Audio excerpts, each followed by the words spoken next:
Hi, this is Claudia Perkins Milton running for the 34th District State Representative seat, and this show is called Where Do You Stand?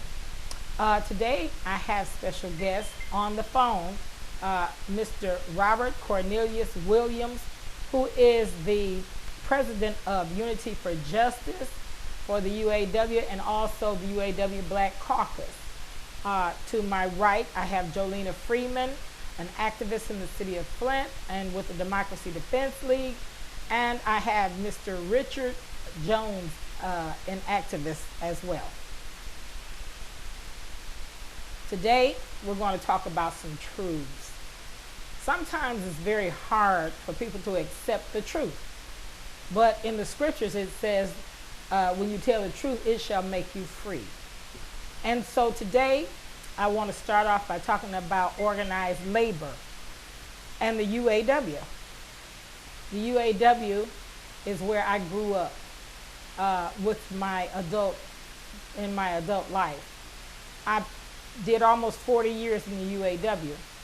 I have fought, I've bled a little bit, but I've marched and I've soldiered and sojourned in the UAW.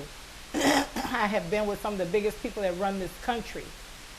I have trained plenty of people in the UAW and beyond.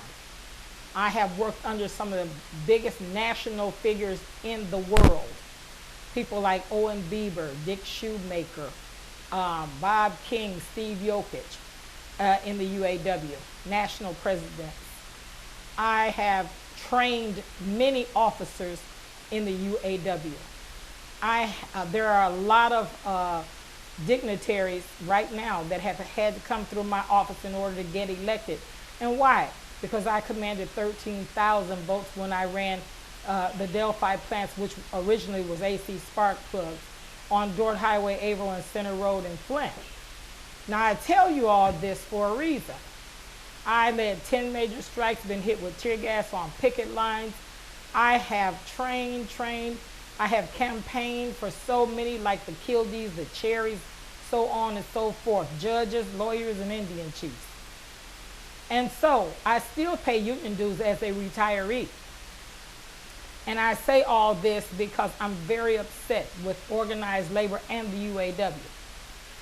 I still pay union dues as a retiree. I have started labor schools through the University of Michigan and Michigan State. I've done it all. I've worked with people that are in position now, like vice presidents of national car companies. And still no justice for me. And the reason I say that is because I'm running for the 34th District State Representative seat. I was called in by the UAW to interview. I did that, and I know it was a top-notch interview.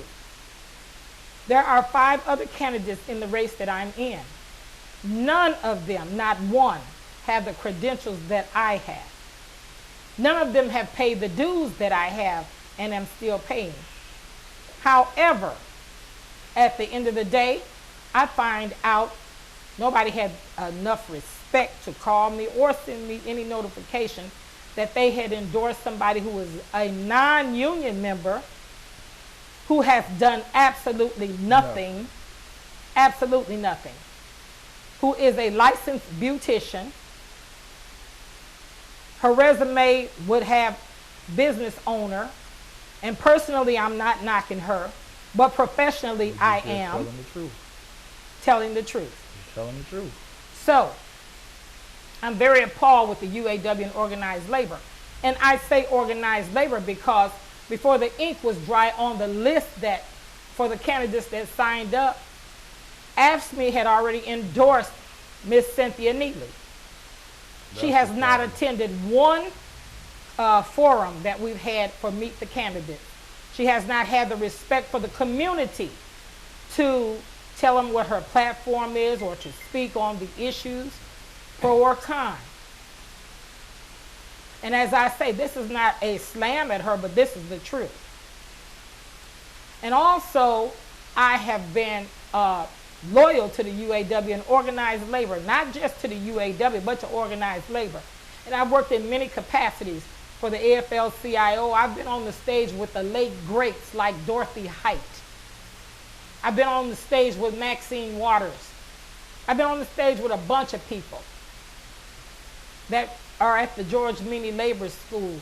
I have taught and trained people right all the way up at Black Lake where all the union reps train. And for me to have that type of a resume and to be just cast to the side with no nothing, it's wrong. It's wrong. And we were trained that an injury to one of us is an injury to all of us. So how dare you? And they've been doing this for a while. How dare you organize labor? AFSCME, AFL, Teamsters, SEIU, and MEA. All of you endorsed Miss Cynthia Neely with no resume. Is it because you know she doesn't know what she needs to know and you can manipulate her? Is that why you're doing it? I don't know. What I do know is you are wrong. And you need to be exposed. So here I am. We have Mr. Robert Williams on the phone. Mr. Williams, would you like to share anything with us right now? Yes, I would, Sister Perkins. Speak up, please. Yes, I would. My name is Robert Cornelius Williams.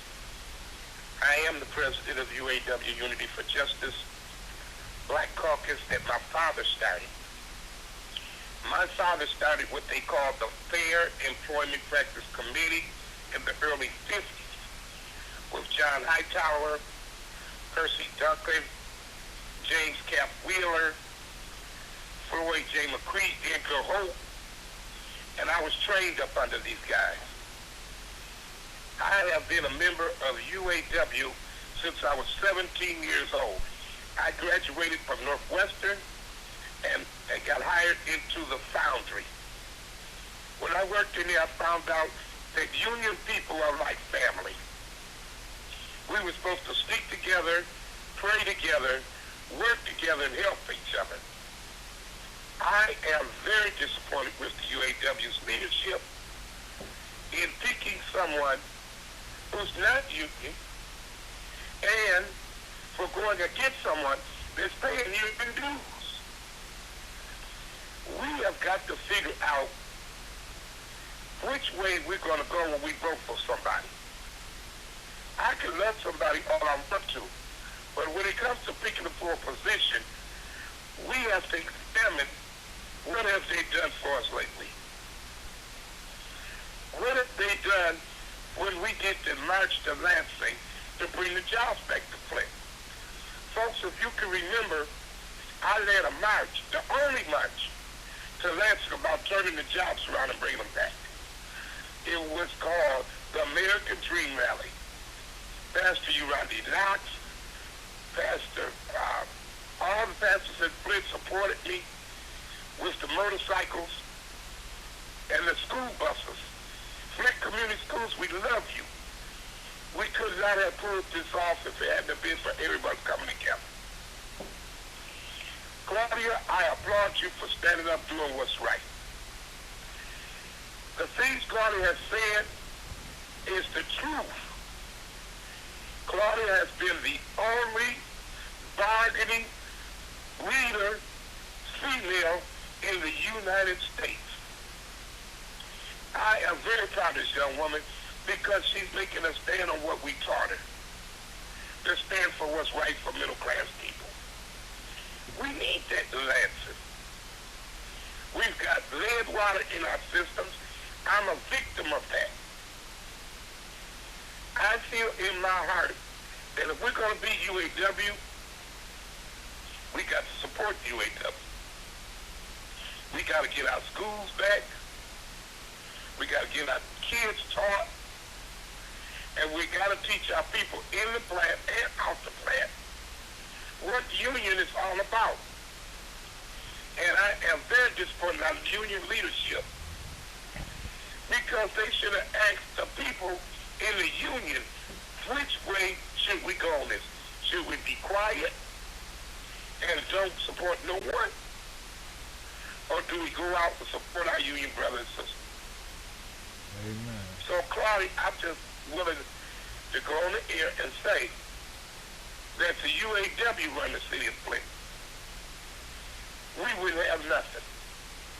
The people in the city of Flint know what to do. We just got to get the word out that if we don't vote for ourselves, we don't have absolutely nothing. Don't let nobody tell you who to vote for. You don't know who to vote for. If you want to survive, you vote for somebody who's going to help you survive. And I just want to say to the people of this station, you keep doing what you're doing. Because if you put the voice out there and tell the truth shall set you free. Amen. Amen. Now, we're going to have a word from Miss Jolena Freeman. So, so I've been out here campaigning with Claudia this election season, and you know, I was really excited about it and everything, but I realized it's just a lot of chaos out here this year. 2020 is definitely going to be a year to remember, and you know, being a person who just is kind of coming into this kind of field, this political field, I was really encouraged and pushed to come up in this field, and I was really excited, and I just have to say that I was really kind of let down to find out about all the corruption that happens, and you know, with the signs and everything being taken up and messed with. I think every candidate has gotten their signs messed with, except for Cynthia Neely's. You know, they had the city going out and ripping up the signs out of people's yards, out of our yard. You know, I know that they came out and took our sign out of our yard, and we had to confront them and have them put the sign back. And, you know, and they tried to say that all the signs was out there on the city lots, on the green strips, but the Neelys, they had their signs all on the green strips in front of their headquarters, and, you know, but taking everyone else's. And so I just didn't understand that, and I thought that was pretty rotten thing to do. And not only that, they did that last election back in November, and you know, it's just a lot of corruption out here, and I'm really I'm still hopeful that things, you know, will work out for me and for Claudia and for the city of Flint, that we can have the justice that we seek, and that we can have a fair and just election. And anyway, so I just really hope everyone gets out there and gets to voting. And if you have an absentee ballot, I hope you guys fill that out and vote for the best candidate. And now we'll hear from Richard Jones. I'm going to piggyback off of Jolena and Robert. I'm going to start with Jolena. First of all, when it comes to those yard signs, I don't even feel they should be picking them up, because the city don't take care of the property that they're picking them off of. It'd be different if they was upkeeping it, but they're not even upkeeping it. It's really your property that ain't your property, because you got to take care of it. And if a person decides to put a yard sign on property that they're taking care of, I feel that the city should leave it alone, and they have other things to do. We are in a crisis right now. Everybody water should be on. Those red trucks should be riding around turning on people water. That's how I feel about that. Now, what's going on with these people endorsing folks and influencing a vote, I don't agree with that at all. And I'm highly, and I have been talking to members of AFNI. I have been talking to retired UAW workers. I have been talking to present UAW workers. And basically, they feel the same way I feel about all elected officials. Y'all got to stop making decisions and telling us what decisions you made. They need to start having I mean, this is around the board from Washington to Lansing to Flint. Y'all got to stop making decisions and telling us what decisions y'all made. You do not ask us any questions. They do not have a town hall on Friday and then go vote on Monday. They don't do it. They get in their little group, especially our city council. They get in their little group, they decide what they want to decide, and they run with it. No constituents concerns involved at all. Now, we have another problem. We got a bunch of elected officials that are selfish. And what I mean by that, I'm out on the campaign trail, and I'm campaigning for Claudia. And I'm telling them that Eric Mays had subpoenaed Rick Snyder. And it's the first time that they're hearing of it. Because when that went down, I put it like this. I feel that every elected official, well, almost every elected official, turned their back on the city of Flint because they allowed city council to take his financial chair, and they'd allow an avalanche of distraction to come in far as they were talking about his history and stuff, changed the whole subject. Now, statute of limitations has expired, and I think it's all the way down to just murder or something like that. I think that's what that is down to now. But if Eric Mays would have been successful in having him come up to city council and explain what he had did with that budget, we may have saved our city in more than one way, because that conversation had a lot to do with our mayoral election. It was a whole lot of missing money and bad money conversation in our mayoral election, and still to this day, one of the candidates that's in this race is still affecting Karen Weaver because of the avalanche of 3 years worth of lies that he was telling on her and destroying our city. I also been talking to people about that, and they only hear bad media. They didn't hear the good media that all of the accusations start off with a simple mistake of a $206 mistake in paperwork. It turned into she's a thief, she's stealing all his money and all of that. It was just a simple mistake that was easily corrected. Why would a person making $10,000 a week steal $206? But yet it became a big thing, and it's still a big thing. So our elected officials, they need to be more constituent concerned.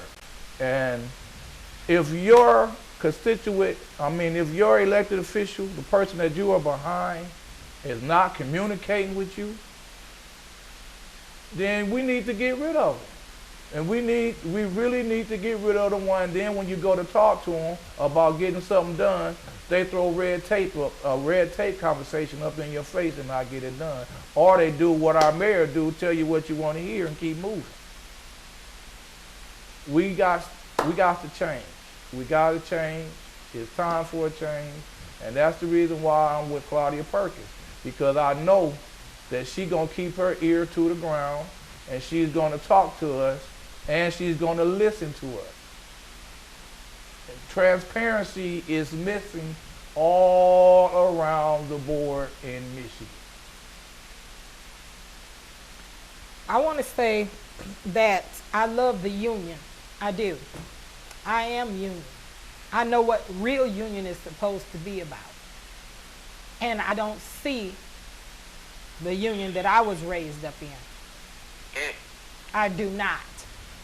And I'm appalled at it. How dare you? How dare you misrepresent the union? People fought, they bled, and they died so that they could move the union forward. We're out here preaching union to these young kids, and you all have just let it go to hell in a handbasket. It doesn't even resemble the way I grew up in the union. You're lax, lazy. We had a strike not too long ago, and I'm retired. And we have a new facility on Davison Road. I have pictures.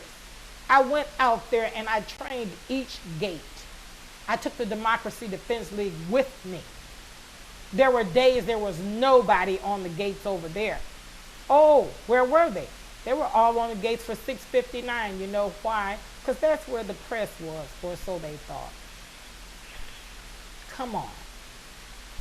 If I can get up a retiree and go on each gate and then have to bring people to get on the gates because organized labor is just clustered in one spot and not over there, shame on you. Something wrong. Something is drastically wrong. In organized labor, all of the unions that I mentioned before, we used to go to our membership and tell them what was what. And we used to get a vote, or a say-so at least, on who we wanted to represent. But let me tell you something. I have a lot of loyal supporters in the UAW and organized labor. And irregardless to who you endorse, I promise you, a whole litany of them are going to support me. So God bless you all. And I hope you're exposed for the fakes that you are, because you are fake. And you should be ashamed. And for the ones that did not speak up for me on the council when I came and interviewed for the UAW, shame on you. And you know who you are. Shame on you. You would pick somebody who's a non-union member over somebody who's still paying union dues? Right now? Non-proven, non-dues. Someone who has the highest award in the UAW, the Walter Reuther Award, that's a Lifetime Achievement Award. I have that. Someone who has negotiated contracts from all over the world, I did that. Someone who stood up and fought in all type of strikes between here and Alabama and all over the place, I did that. I dare you to put her resume up against mine. Shame on you. That's what I have to say. And for all of you that want to say something smart and talk snarky because I told the truth, get a life. Get over it. Because the truth shall make you free. And that is pretty much all I have to say. Well, I want to say something again. I like what you just said. We need somebody like that to go. We just can't keep letting these people do what they want to do. We need somebody that's going to go up there. Now I'll give y'all an example about Cynthia New. How you going to be down with the governor and ask her for endorsement, and you don't ask her to keep no promises that she made to Flint while she was on the campaign trail? I don't get that. I don't see the roads fixed. I don't see nothing. I don't see the water pods reopened. I don't see no promises that she made to Flint. Right. Where's the water? Not People water are still from sitting Nestle. 3 days a week in the water lines. We were there and yesterday. they're from blocks and blocks and blocks and blocks long. There's still a great need for water here in the city of Flint. People do not trust the water here. We were promised to have water pods opened up here by the governor, and you know, there may be deals with Nestle to come in, but a lot of residents don't even want to deal with Nestle. For You a know, lot of good reasons. I don't know right. if you all know about Nestle, but what they did, they come in here like they were the saviors, and that's what really ticked me off.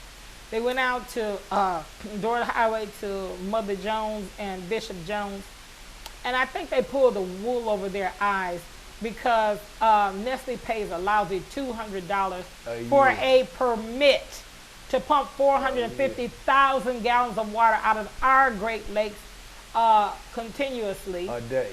And Every day. the fact that they're doing that, I went up to Western Michigan University, and there was a room full of farmers just pissed off. Why? because Nestle's pumped so much water out of the Great Lakes that they're using up all the groundwater and the aquifers are going down.